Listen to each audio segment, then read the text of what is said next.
Buenas tardes, son las 13:45 de esta jornada de martes 29 de septiembre y arrancamos Atlántico Noticias. Atentos a esta fecha, este día clave para las elecciones norteamericanas de noviembre. Algo más de un mes para una cita política que acapara desde ya la atención informativa, no solo en el país norteamericano, el resto del mundo va a observar atento lo que va a pasar en una cita que se celebra con un país que es ya el epicentro de la pandemia.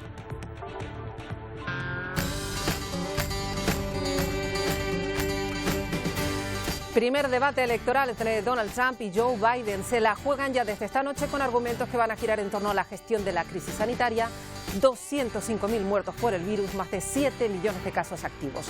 El primer debate presidencial abordará también problemas raciales que han sacudido al país estos meses y la crisis económica que los atenaza. A esto se suma un problema interno de mucho impacto social estos días, la reciente decisión de nombrar a una jueza conservadora en sustitución de la icónica Ruth Bader.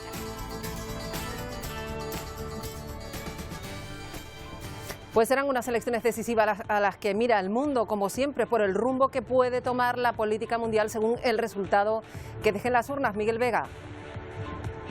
Sí, a poco más de un mes de las elecciones presidenciales, Joe Biden y Donald Trump mantienen un duro enfrentamiento durante toda la campaña electoral. Esta misma noche se celebra el primer debate presidencial en el que Joe Biden y Donald Trump intentarán convencer a los más de 240 millones de votantes. Unas elecciones presidenciales que estarán marcadas por la pandemia. Según los expertos, aseguran que esto provocará una caída en la participación.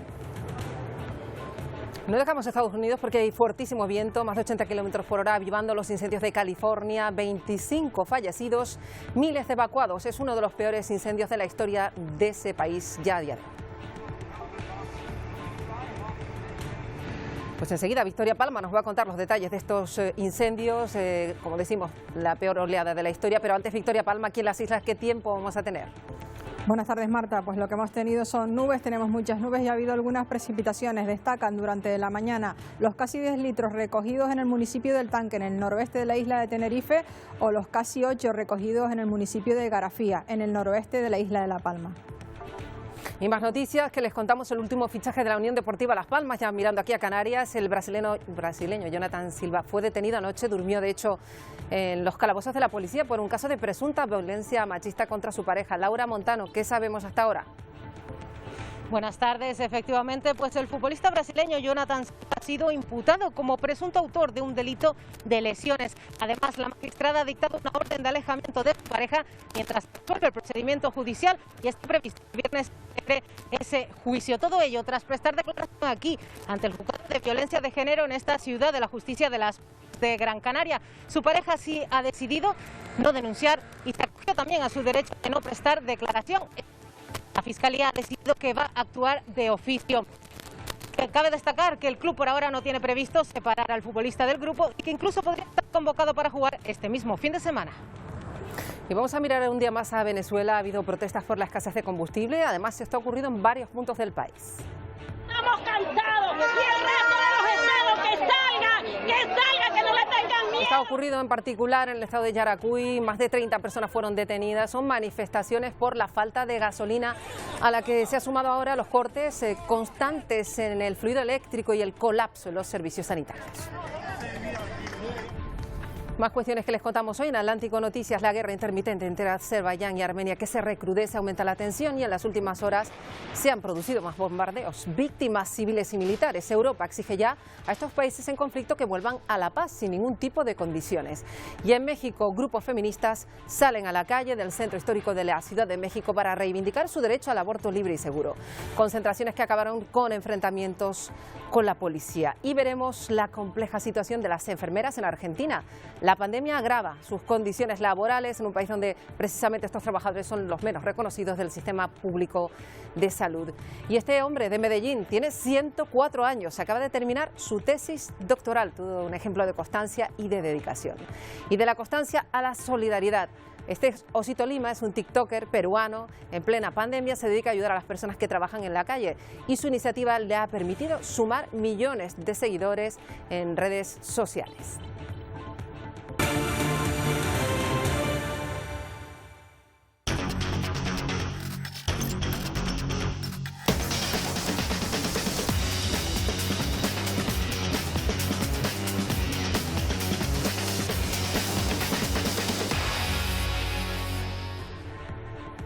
Como siempre, vamos con el tiempo. En una jornada de martes, concluyendo ya casi septiembre, con algo de lluvia, ya nos ha contado Vicky Palma en las islas.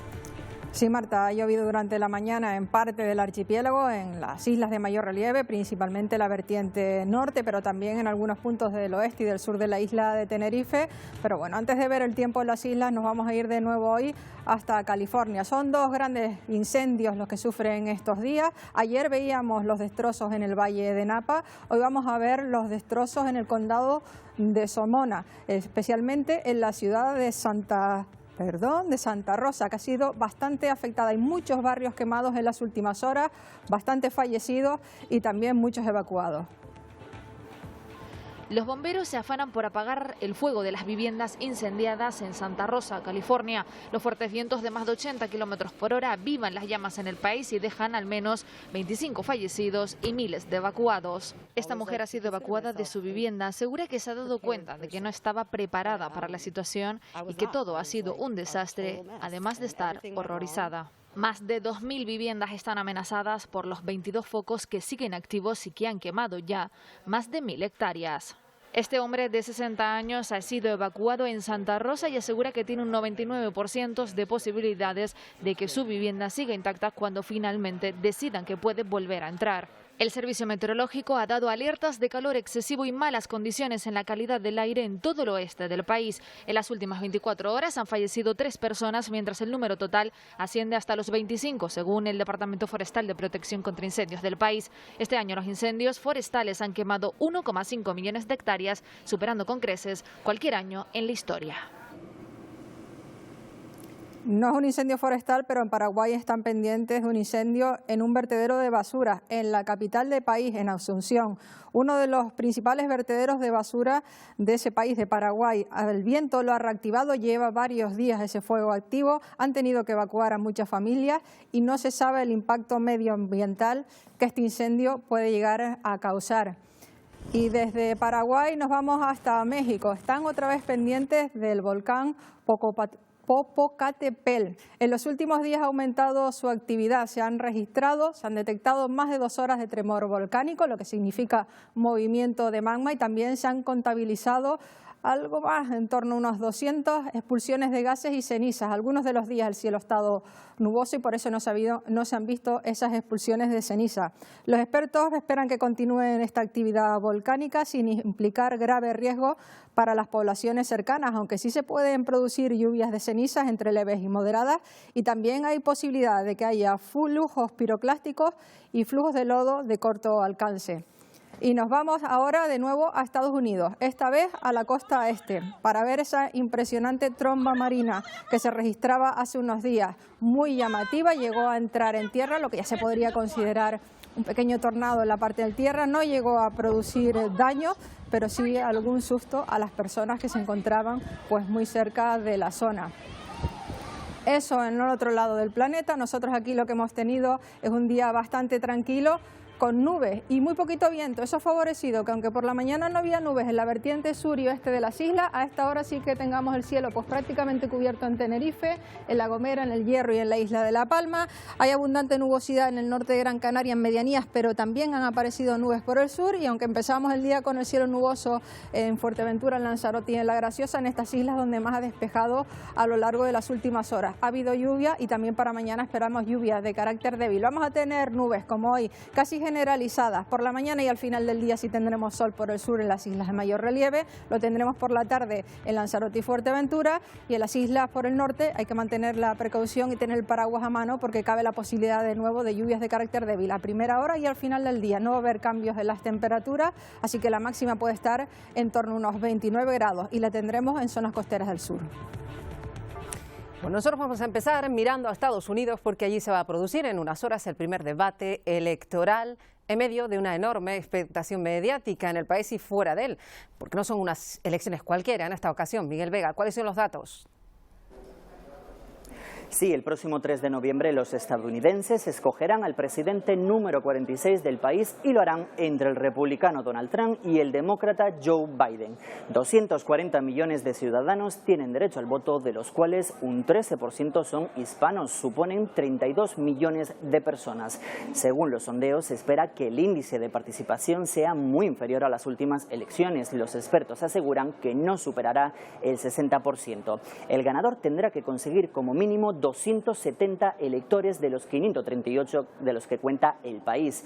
Estados como Ohio o Florida son cruciales para conseguir llegar a la Casa Blanca, dos de las regiones que le dieron el triunfo en 2016 al actual presidente Donald Trump, que según las encuestas contaría con el 42% de los votos. Pero ¿qué defienden unos y otros? Mientras que los republicanos son más conservadores, defienden un salario libre e impuestos iguales, no apoyan el aborto y el matrimonio homosexual y defienden una salud privada. En cambio, los demócratas son más liberales, defienden un salario mínimo y tributación más alta para los que más cobran, apoyan el aborto y el matrimonio homosexual y también una salud pública para todos. Ya ven, jornada señalada hoy en esa carrera hacia la Casa Blanca. Hay enorme expectación, ya decimos, en el país ante el que va a ser el primer debate electoral en un momento crítico. A esta hora vamos a hablar con Celia Mendoza, que es nuestra compañera de la Alianza Informativa Latinoamericana, informando desde Cleveland para Televisión Canaria todo lo que vaya a ocurrir. Celia Mendoza, buenas tardes desde Canarias. ¿Qué es lo que se espera de este debate? Muy buenas tardes, Marta. Así es, se espera en este debate que estén los dos candidatos con medidas de bioseguridad que son muy importantes. Esto va a ser particular. Recordemos que para esta época ya habríamos tenido por lo menos 2 debates. Estamos a 35 días de las elecciones. Lo que se sabe de esta jornada tendrán 6 temas fundamentales: la pandemia de coronavirus, así como la economía, la Corte Suprema de Justicia, las tensiones raciales y las protestas violentas en las calles, el récord de ambos candidatos y también la veracidad de las elecciones. Esto mientras muchos de los estadounidenses en los estados que tienen votación temprana ya han empezado a votar. Es una jornada importante y donde por primera vez estarán cara a cara. No tendrán el tradicional apretón de manos que se acostumbra durante estos eventos, pero sí estarán sin la mascarilla, distancia social, y el moderador es el señor Chris Wallace, periodista de la cadena Fox News. Dentro de este debate, uno de los temas que será fundamental son las acusaciones del presidente de los Estados Unidos contra Joe Biden en términos de que si estaría utilizando algún tipo de droga para poder estar en los debates, algo que se ha negado obviamente por parte de la campaña de Biden, y también este reporte del New York Times en el que se le cuestiona su sistema de impuestos y lo que podría haber pagado durante los últimos años. De hecho, lo que no ha pagado durante los últimos años, ya que habría pagado alrededor de $700 en los 2 últimos años y alrededor de $0 por lo menos en los últimos 10. Marta. Desde luego será muy interesante ver lo que allí ocurre en este primer debate, Celia, pero también, como siempre que llegan unas elecciones norteamericanas, es crucial lo que pueda decir, una vez visto todo lo que digan los candidatos, ese voto latino. Definitivamente, y como mencionaban ya más temprano, Ohio es uno de esos estados fundamentales, de ahí que se esté realizando el debate aquí, a pesar de que inicialmente iba a ser en Indiana. La pandemia ha cambiado todo, pero estamos hablando del voto latino. Es la minoría más grande en los Estados Unidos, con una gran cantidad de poder político y que se siente en estas elecciones, en estados, por ejemplo, como el de Colorado, que es uno de estos también estados importantes para los votantes, o la Nevada. 1 de cada 5 votantes son hispanos y se espera que para las próximas elecciones la mayoría de estos jóvenes que son segunda, tercera generación latina estén registrados para votar. Definitivamente una fuerza importante y que los dos partidos están cortejando. Bueno, pues estaremos muy pendientes de las informaciones de Celia Mendoza desde Ohio en Cleveland. Vamos a seguir nosotros adelante mirando, pasamos de Estados Unidos a Venezuela. Sale a la calle allí la población para protestar por la falta de servicios públicos esenciales y por la escasez de combustible. En el estadio de Yaracuy ha habido más de 30 detenciones por las manifestaciones. Según el gobierno, ya ha entrado en el país 3 barcos con combustible de origen iraní. 4 jornadas de protestas multitudinarias han protagonizado los habitantes de Yaritagua, Chivacoa y San Felipe en el estado Yaracuy.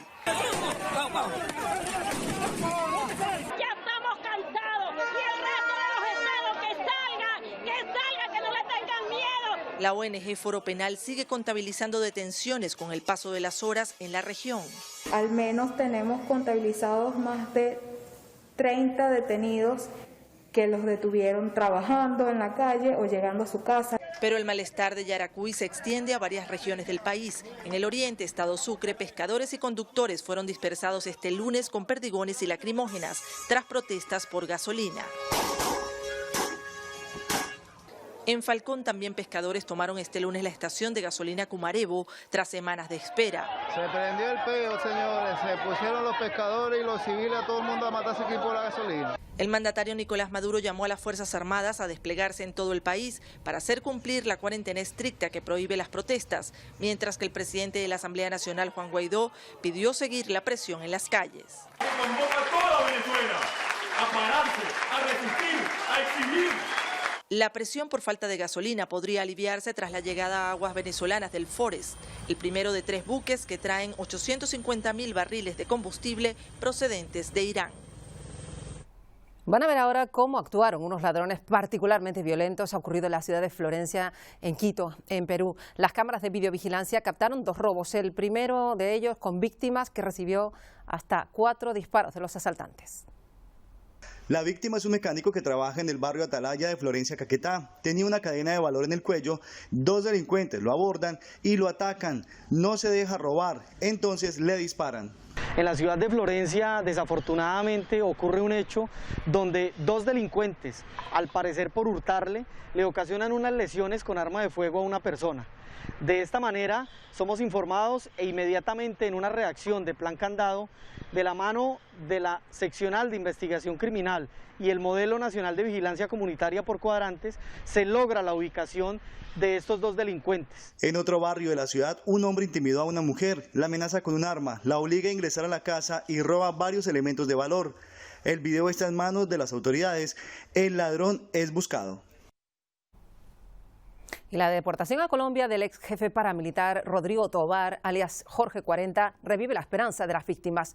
12 años ha pasado en Estados Unidos, allí ha pagado una pena por narcotráfico, ha aterrizado en Bogotá, tiene 35 órdenes de captura vigentes. Desde 2008 fue extraditado junto a otros comandantes de ese grupo. Muchas víctimas quedaron a la espera de conocer la verdad sobre más delitos.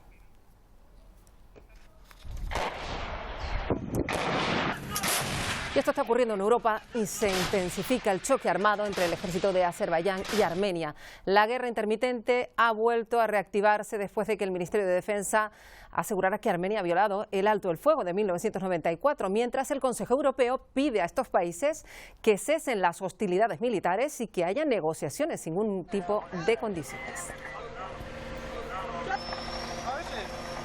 Miramos ahora a Argentina porque la situación que deja la pandemia pues hace que los profesionales sanitarios literalmente estén exhaustos. Hoy nos centramos en el colectivo de la enfermería. Denuncian la precaria situación laboral por la que también atraviesan. Una enfermera, ¿no?, que trabaja en un hospital, que es contratada por un hospital y trabaja full time. ¿Cuántas horas puede llegar a trabajar por día? Los hospitales municipales trabajamos de lunes a viernes, áreas cerradas, son 6 horas, a la abierta 7. Y los fines de semana son 12 horas. ¿Por qué quisiste ser enfermera? El gran lema fue: donde hay dolor, sufrimiento ajeno, se puede sacar de ahí la contención al paciente.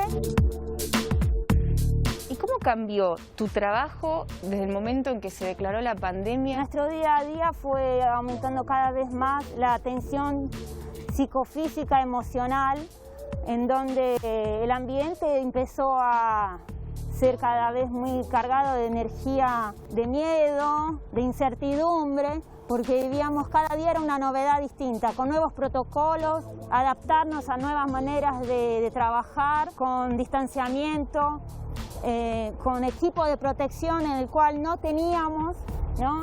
Fuimos consiguiendo el equipo de protección bajo exigencia de parte de la jefatura. ¿Qué pasó cuando fueron a la legislatura? La policía avanzó gratuitamente bajo violencia y represión al enfermero. La mayoría eran mujeres. Enfermería fue pacíficamente sin ningún instrumento de violencia.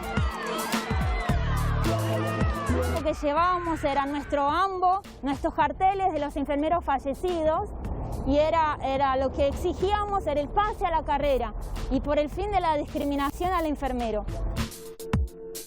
Entrada a la línea H, los bares del costado totalmente abiertos como si nada pasara. Pues ya han escuchado, los sanitarios se juegan la vida en los hospitales, pero todavía se siguen sucediendo también en Argentina comportamientos irresponsables. Esto ocurrió este fin de semana en una zona de bares muy cerca de la Universidad de Buenos Aires. Decenas de personas, sobre todo jóvenes, se concentraron para salir de fiesta. Y vemos la marcha de muchas mujeres manifestándose para pedir el derecho al aborto legal y seguro. Esto está ocurriendo en México.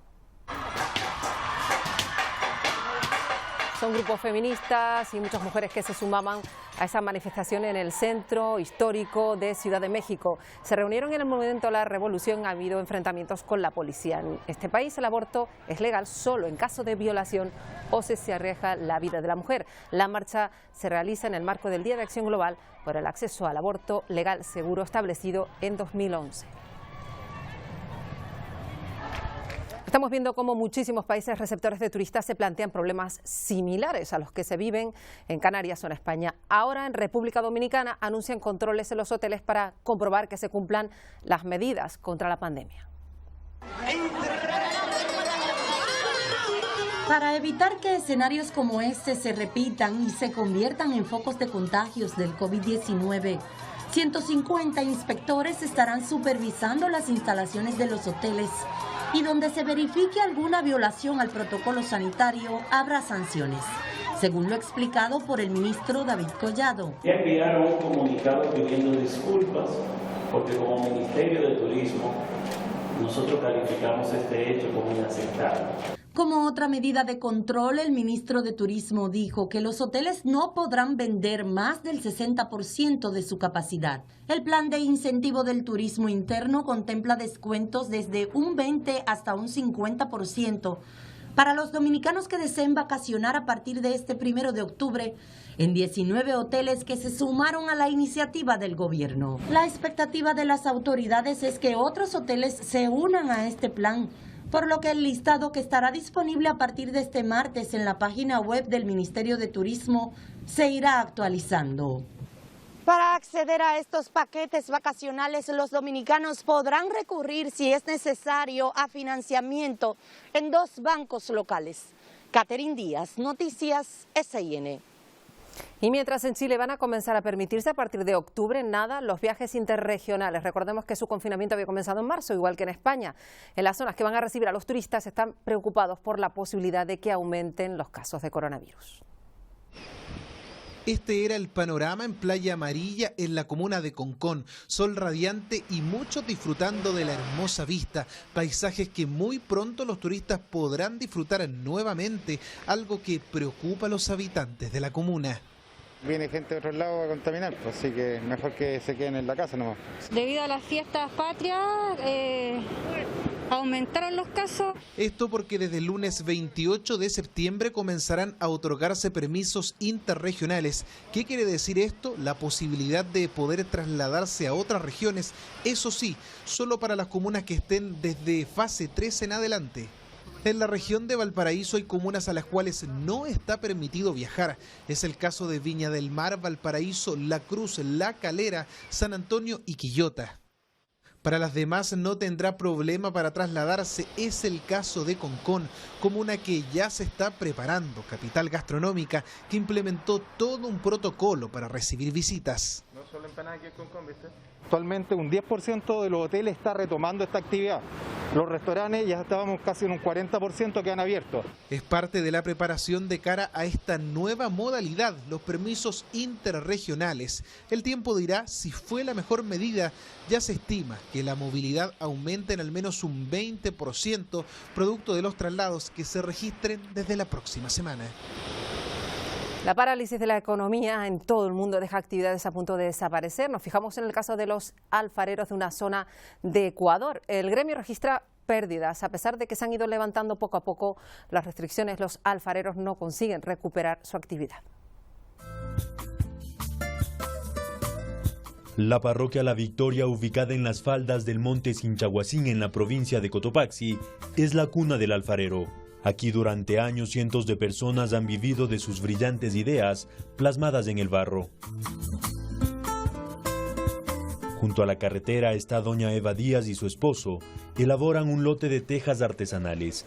Señalan que no han parado de trabajar durante esta pandemia, pero como muchos han tenido que apilar todas sus obras, pues en estos tiempos es difícil encontrar un comprador. La economía es bien dura ahorita. A veces no hay ni para el sustento diario. Otro de los artesanos de la zona es Julio Cadena, quien también ha visto reducidos sus ingresos en estos últimos meses. Hemos pasado unos momentos bien difíciles, ya que nosotros vivimos del turismo. Don Julio selecciona la materia prima, la filtra y luego la mezcla y amasa para convertirla en barro preparado.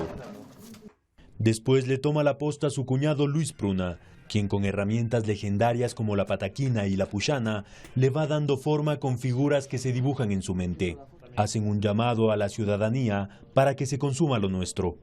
Esperan que la Feria del Artesano, que se lleva a cabo todos los años en el feriado de difuntos, pueda realizarse en este noviembre con todas las medidas de bioseguridad. De lo contrario, manifiestan que llevarán toda su mercadería a la vía para intentar obtener algo de ingresos. Y no hay edad cuando se tienen ganas. El ejemplo nos llega desde Medellín, en Colombia, y hay un hombre que se llama Lucio. Tiene 104 años y acaba de enviar su tesis doctoral a la Universidad de Manchester, donde cursa una carrera en Reino Unido. Toda una historia de superación. La lucidez de don Lucio Chiquito a sus 104 años le permitió terminar su tesis de doctorado en la que llevaba trabajando más de 4 años. La pandemia le permitió dedicarle más tiempo y poder enviarla a la Universidad de Manchester en Inglaterra. Trabajaba, digamos, más o menos hasta la 1:30 de la tarde y luego volví a arrancar a las 3, de 3 a 6. Desde hace más de 30 años estuvo pensando en la solución para encontrar el punto óptimo de la utilización del agua de un río. Un problema que desde hace más de 200 años los ingenieros han tratado de solucionar y él considera que encontró la solución matemática precisa. Usted hoy con mi metodología puede estudiar el río más complicado en un día, determinar la cantidad de electricidad que puede producir el río, la cantidad de hectáreas que se pueden irrigar. Don Lucio es ingeniero civil de la Universidad Nacional en Medellín, máster en Ciencia y Tecnología con especialidad en hidroeléctrica y varios estudios en universidades internacionales. Fue fundador de EPM, Camacol, la Escuela de Ingeniería de Antioquia, CEDIC, entre otros. Su legado para toda la humanidad es siempre aprovechar el tiempo. Porque el tiempo pasa, llega y se va.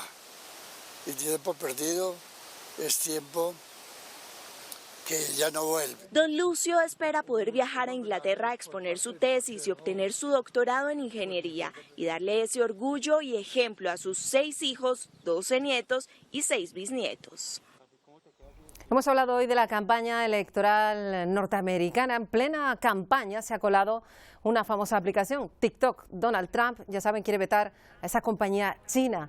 Y Miguel Vega nos va a contar en qué ha consistido todo este conflicto.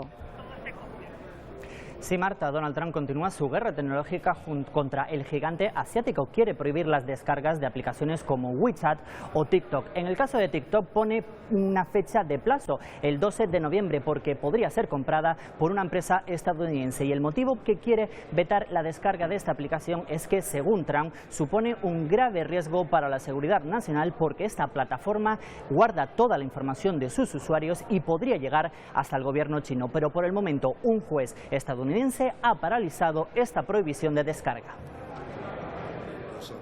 Tenemos excelentes opciones con empresas nacionales y podremos mantener contentos a mucha gente, pero con la seguridad que necesitamos. Tenemos que garantizar la seguridad completa con China. No haremos nada que ponga en peligro la seguridad. Insiste Trump, por tanto, que es un peligro para la seguridad nacional, y a todo esto China y la empresa TikTok, Miguel, se defienden. Sí, las empresas de estas aplicaciones chinas se defienden asegurando que guardan toda la información en sus empresas y no llegarán hasta el gobierno chino. Se guarda toda esta información en sus servidores. Por su parte, el gobierno chino, el Ministerio de Asuntos Exteriores, asegura que pide a Donald Trump que no interfiera en el libre comercio y asegura que no comprará ninguna información a estas empresas. China se opone a la generalización estadounidense del concepto de seguridad nacional, el abuso de poder estatal y las prácticas de intimidación para oprimir a las empresas extranjeras. Les pedimos que respeten los principios de la economía de mercado y la competencia justa. Pues quizá alguno de ustedes se pregunte qué es TikTok. A estas alturas se puede decir ya muchas cosas de esta aplicación, pero hay un dato que lo dice todo. Tiene 2.000 millones de descargas. Es una de las apps más populares del momento, supera a Instagram, a YouTube, en Estados Unidos, en Reino Unido, aquí en España y sobre todo en un segmento de edad muy delicado, los jóvenes, los menores. Vamos a hablar de esta aplicación con Llurena Carrillo, que es presidenta del Observatorio de Delitos Informáticos de Canarias. Buenas tardes, Llurena. Hola, muy buenas tardes. Nos queremos fijar sobre todo en la parte de seguridad, porque ya estamos viendo que está provocando un enfrentamiento mundial, por así decirlo. ¿Es realmente una aplicación insegura, TikTok? Bueno, lo cierto es que la aplicación tiene las mismas medidas de seguridad similares a las que tiene Facebook y realmente la captación de datos que hace es muy similar. No se puede hacer una comparación que la convierta en más insegura que las demás. En realidad comparten los mismos parámetros y los mismos datos. En cualquier caso, sí que ha habido expertos y leemos en muchísimas revistas especializadas hablando de la facilidad que tiene esta aplicación para recabar datos, sobre todo porque estamos hablando de menores que muestran sus gustos, sus tendencias y de ahí se pueden sacar pues muchísimas conclusiones, por así decirlo. Sí, esa práctica la lleva a cabo Facebook también. En realidad lo que hacen es una captación de perfil comercial, tú indicas los gustos que tú tienes y de hecho yo reconozco que TikTok la he usado estos días y tiene más o menos los mismos parámetros que tiene Facebook, que cuando tú te das de alta y haces un uso en Facebook de las páginas que te gustan, te hace ofertas personalizadas comerciales. Efectivamente parece que TikTok es muy eficiente en la captación de datos comerciales y en la oferta de esas propuestas de comercialización y ahí es donde está la polémica por la protección de datos y precisamente el segmento de jóvenes o menores que tienen costumbre de uso fácil para esta aplicación. Ahí es donde está la polémica. En realidad, en cuestión de seguridad, usa los mismos parámetros, ha sido más eficiente en la planificación de la captación de datos. Y sobre todo se ha asentado, y ya lo decíamos, señora Carrillo, en un sector de la población muy delicado, que son los jóvenes que ya de por sí venían pues enganchándose a otras plataformas muy similares a la previa que se llamaba Musical.ly, es muy parecida a este TikTok. Sí. Y los padres deben conocer exactamente en qué consiste este tipo de aplicaciones y no dejarlas libremente a los más jóvenes. Efectivamente, y de hecho nosotros en este sentido mantenemos lo mismo que decimos siempre para todas las redes sociales. Un menor de 16 años no tiene que estar en las redes sociales de uso particular con perfiles propios y haciendo un uso personal de las redes. Las redes son un lugar en el que debería de haber una edad como la hay para prestar consentimiento en otras cuestiones. Y nosotros somos partidarios ahí de que los padres tienen que tener un control parental y que son responsables del uso que hacen sus hijos de esas redes, porque efectivamente son un sector vulnerable, menores de 16 años especialmente. En cualquier caso, siempre hay que conocer en qué están nuestros hijos, las propias aplicaciones, por más que sean capaces de recabar datos, sí que ponen a disposición de los padres herramientas que, conociendo un poco, pueden poner en marcha limitación de horarios, limitación de contenidos, incluso en una aplicación como TikTok.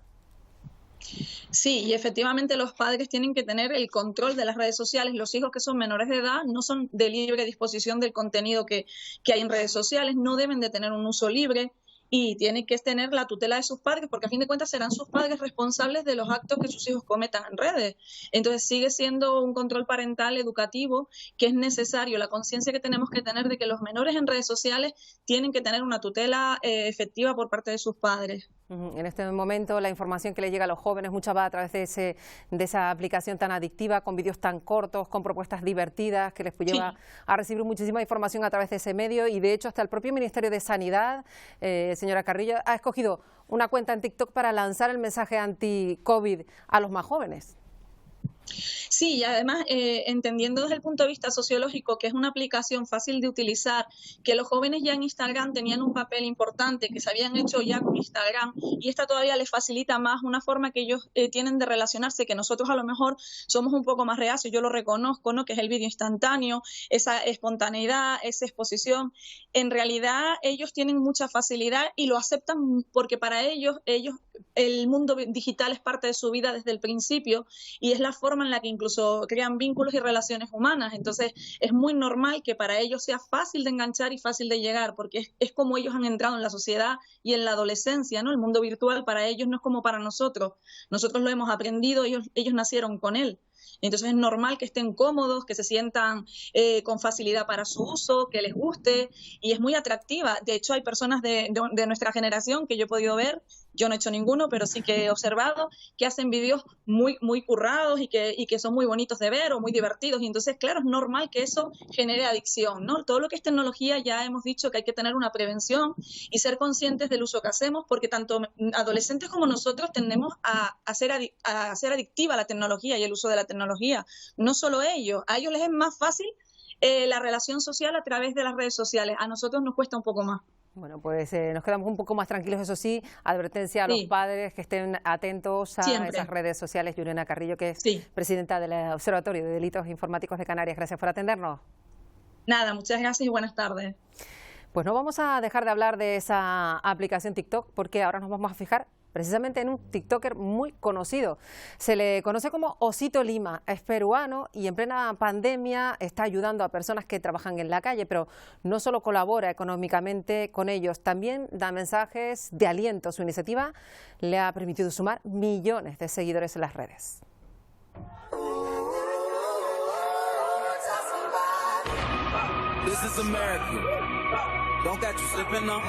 Muchísimas gracias. Muchas gracias. Muchas gracias. Gracias. Agüita. Muchas gracias.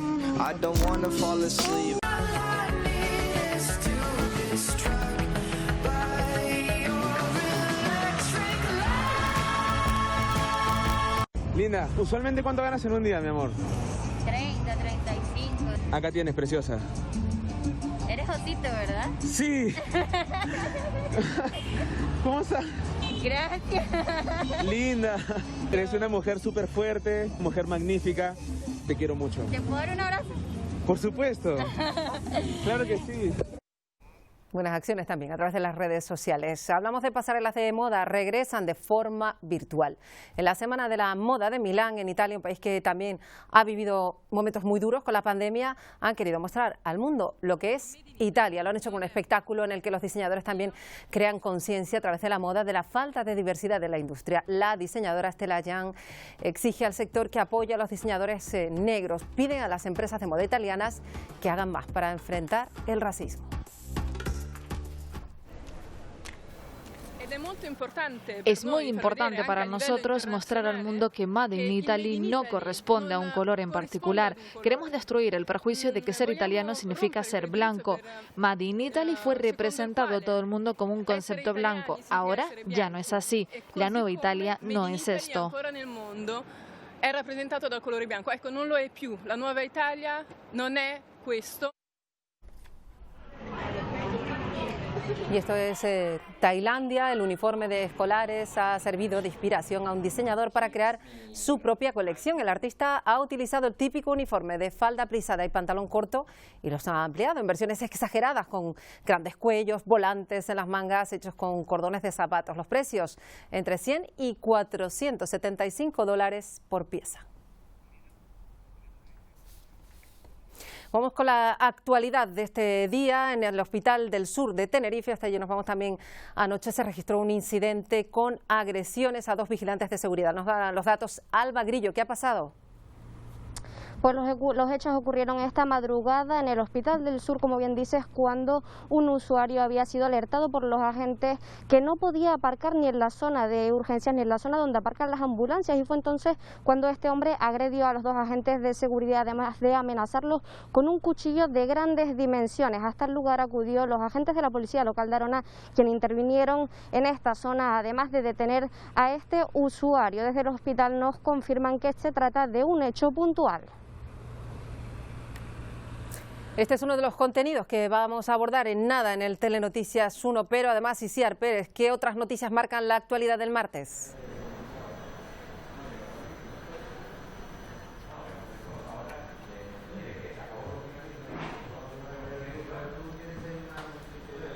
parece que no tenemos posibilidad de conectar con nuestra compañera Itziar Pérez. Vamos a terminar nosotros por hoy. Ya saben que toda la información de la jornada la van a tener en el Telenoticias Primera Edición, con las noticias de este día que les van a contar en la primera edición del informativo Paco Luis Quintana e Isabel Baeza. Y nosotros les recordamos alguna historia que contarnos, pues pueden hacerlo al correo atlanticonoticias@tvcanaria.tv. Se quedan ya con el Telenoticias 1 en nada.